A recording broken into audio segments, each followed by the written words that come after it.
Now, the next thing I think that's interesting is just like, we kind of hit on it and how they've dropped the ball and using them a little bit. But I just wonder who are the teams that are going to be at play to go get a DK Metcalf. That'd be the other interesting thing too. I mean, you hit on the Jets. I would think they're a team that's interested in the conversation. We've seen Lamar kind of flirt with DK Metcalf on social media. Yeah. They certainly can use. I know. I don't see that happening. They're not going to do it. They're not going to pay him. I can't imagine either. I'm just going. So then you got the Browns. We know they're looking for another wide receiver. But can they pay him? I don't know. Colts. I think they're a team I look at and go, they need another weapon on that side of the ball. They need another big-time, receiver. And I flip over to the NFC, Mike, and that's where I go, okay, who would be really willing to give up a lot to go get him there? And I don't see a ton of teams that really come to mind or like jump out here in the NFC at least that I feel like would make a play or try to make a big play for him. But the Packers and the Chiefs, I understand Packers they have multiple first-round picks, but the Packers could have kept Devontae Adams. Chiefs could have kept Tyreek Hill. If they didn't want to pay the guys they already had, exactly, because that's the other side of this. Right. You got to give up the multiple first-round picks potentially, and then you got to make the guy happy because he's otherwise going to be destined for the franchise tag or free agency next year.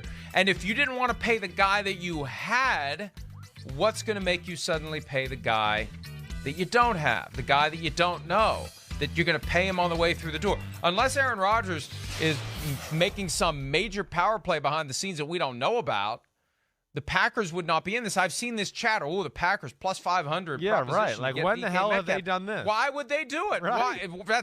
First of all, when have they ever done it? Right. And second, why would they do it right after they sent Devontae Adams, their best player not named Aaron Rodgers, to the Las Vegas Raiders? Yeah, agreed. And again, I don't think a lot of guys like DK Metcalf are necessarily going to be banging the door to go I'm going to go play in Green Bay.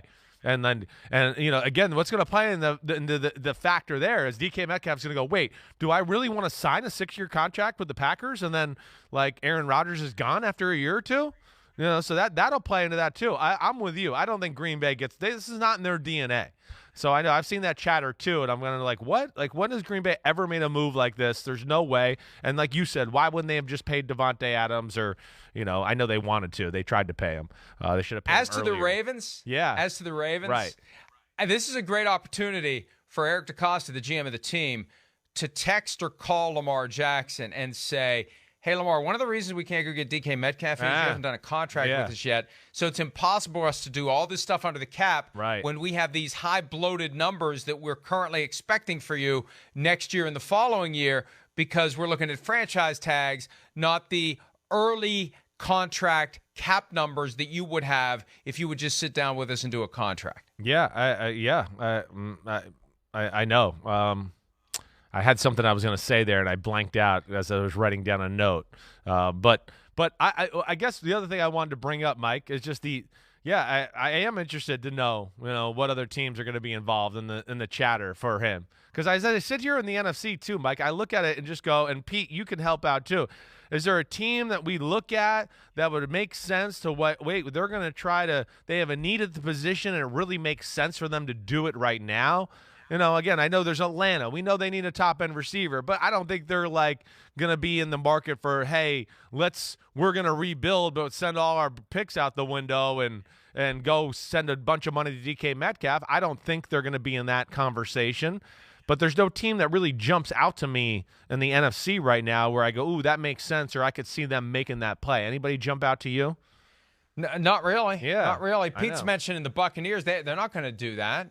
They're not making that move. They can't pay him along with Godwin and what they're paying Mike Evans. And Mike Evans. Right. And we talked about OBJ yesterday. That's a far more likely outcome for the Tampa Bay Buccaneers. But look, this is a big move, and I think the Jets make the most sense by far. And if I'm DK Metcalf and I start looking at Zach Wilson tape, especially at BYU, he didn't get a chance to do much of it last year in New York, but the stuff that made you put Zach Wilson above Trevor Lawrence, once DK Metcalf sees that, he's like, okay, here's a guy who can get me the football down the field wherever I may be. I know the Jets got a, kind of a bad reputation right now, right? But, man, I think there's a lot of things going in the right direction there. I do. Like the moves they made in the free agency, the things they did in the draft last year. I wouldn't be surprised if the Jets are a pain in the butt. And like you said there, the offense, hey, they know how to get LaFleur's going to know how to get the ball to the guy. I mean, his brother got the ball to Devontae Adams. The guy he learned from, Shanahan, gets the ball to Deebo Samuel. Do you like your point earlier on? So that's a part of this too. Mike, here's another thing I want to throw out into this, and I meant to bring this up when we were talking about the Saints-Eagles trade. But kind of just popped in my mind once again when we got the DK Metcalf, and there's been rumors of this. Like, what do you think? Where do you think the Saints' status is with Michael Thomas at receiver? Do you think there's a chance they'll dangle him out there by any chance to trade him or do anything there? There was rumors like that, and then I haven't heard anything, but there's a part of me that feels like he's going to come up again at some point during the draft process.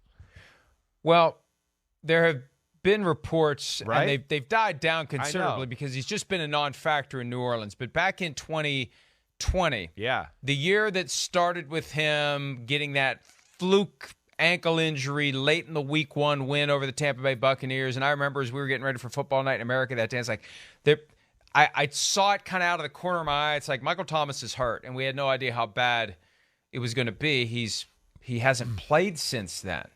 He's hard, if at all. If he hasn't played very much.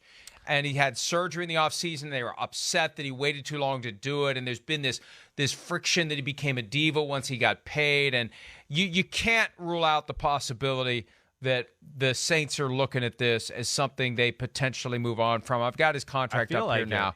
It's going to be, you're going to take some dead money to do this if you're going to move on from him. So, and Mickey Loomis has shown that he knows how to create cap space out of nothing. Yes, he has. But what do you get for him at this point? That's the problem. Uh-huh. It's not like trading DK Metcalf for Tyreek Hill or Devontae Adams. Who's going to give you anything significant at this point for Michael Thomas? Urban Meyer's not around anymore to come overpay for him, which he may have done last year to bring back, together himself with a guy from Ohio State. So I don't know who would want him. You're taking a hell of a risk if you take on Michael Thomas. I almost feel like they recognize, what can we really do? Yeah, they got to We've paid him all this money. Right, yeah. Let's see if the guy's ready to play, and if it doesn't work out then you figure out what you're going to do with him after this season. But I agree with you. It's been quiet. In the past, it's looked like they were fed up with him. Right. But maybe they've had kind of a meeting of the minds. And Dennis Allen reportedly went to go see him. And I think Allen has talked about that openly, just to kind of clear the air and see where things were. If it became an issue between Thomas and Peyton, now that Peyton's gone, maybe they can try to get a clean slate and try to coax something out of Michael Thomas and get a reset on the relationship. But I think you have to do that because no one is going to give you a major draft compensation haul for Michael Thomas at this point. Why would they? I wouldn't think so either. You're right. They're in a little bit of they got to kind of put him out there, rebuild his reputation, show everybody he's healthy, and then also kind of, squash those rumors that we've all heard that, diva or whatever else, issues down there with the Saints after the contract signed. Again, I don't know how true they are, but I know there's a lot of people that in the NFL that feel that way. So, all right, I just wanted to bring that up. I just thought it was interesting. I thought it played into the conversation with DK Metcalf a little bit. And I thought about it yesterday when the Saints made that trade, thinking like, well, maybe they're going to trade Michael Thomas and get a few more assets to make a play and do something like that. I got another reason for it. And I had his contract up, and the numbers looked screwy to me. They restructured his contract in late February. The cap hit would be way too much to trade him. So they're not going to trade him. They can't do it. They crossed that bridge in late February. They would be looking at $38 million in cap charges because they converted his salary the most that they could. Right. To a signing bonus. It spreads it out. So if you do it now, it all comes flowing back along with everything else, and you got a big problem. You got a big cap charge you got to take this year, and that they would be very hard-pressed to pull it off. And when you look at the fact you're not going to get a lot for him in return, I think it looks like they're going to try to make it work with Michael Thomas with a new head coach, and we'll see.